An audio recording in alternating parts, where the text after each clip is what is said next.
স্কুলের নতুন ভবনের উদ্বোধন। স্বামী বিবেকানন্দের জন্মদিনে গতকাল রবিবার বিকেলে পূর্ব বর্ধমান জেলার কাটোয়া ২ নম্বর ব্লকের অগ্রদীপ বিবেকানন্দ বিদ্যাপীঠের বার্ষিক সাংস্কৃতিক অনুষ্ঠান আয়োজিত হল বিদ্যাপীঠ প্রাঙ্গণে। বার্ষিক সাংস্কৃতিক অনুষ্ঠানের পাশাপাশি স্বামী বিবেকানন্দের ১৬৩তম জন্মদিন পালন করা হয়। বিবেকানন্দের প্রতিকৃতিতে ফুল দিয়ে শ্রদ্ধা জানানো হয়।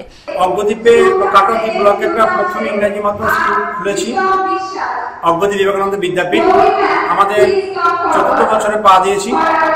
গত বছর থেকে আমরা অ্যানুয়াল প্রোগ্রাম অর্থাৎ বার্ষিক সাংস্কৃতিক অনুষ্ঠান এবং অ্যানুয়াল স্পোর্টস বার্ষিক ক্রীড়া প্রতিযোগিতা অনুষ্ঠিত করছি।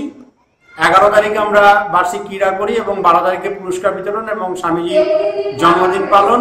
সেই সঙ্গে বিকেলের দিকে আমাদের সাংস্কৃতিক অনুষ্ঠান উদযাপন করি।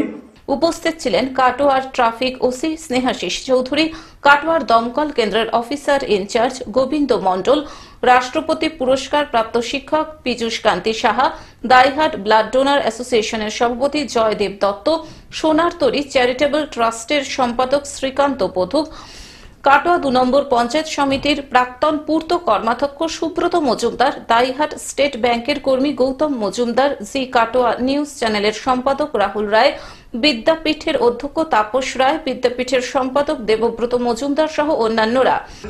আমরা হয়তো ৩ বছর পরে ৪-এ পা দিয়েছি, এরকম একটা সময়কালে আমরা আছি। আর এটা আমাদের দ্বিতীয় বছর নয়, অনুষ্ঠানের দ্বিতীয় বছর বলা হচ্ছে আমার। আর অনুষ্ঠানটা আমাদের ২ দিন ব্যাপী হয়, ১১ই জানুয়ারি এবং ১২ই জানুয়ারি। ১১ই জানুয়ারিতে হয় আমাদের বার্ষিক ক্রীড়া প্রতিযোগিতা, আর ১২ জানুয়ারি স্বামীজির জন্মদিবসকে সামনে রেখে আমরা বার্ষিক সাংস্কৃতিক অনুষ্ঠানে পালন করতে পারি। অনুষ্ঠান মঞ্চের মাঠে কাটোয়ার দমকল কেন্দ্রের কর্মীদের পক্ষ থেকে সচেতনতা শিবির করা হয়।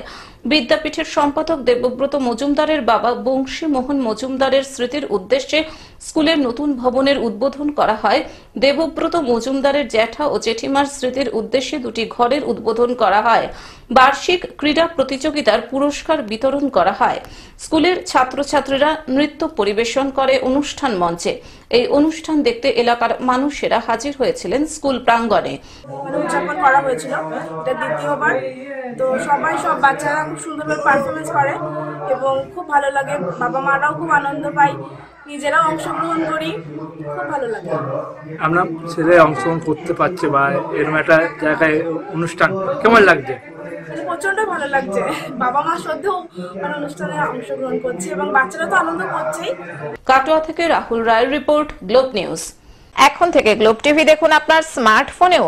গুগল প্লে স্টোর অথবা অ্যাপল স্টোর থেকে ডাউনলোড করুন গ্লোব টিভি লাইভ অ্যাপ। এছাড়াও জিও টিভি অ্যাপ থেকেও দেখুন গ্লোব টিভি লাইভ।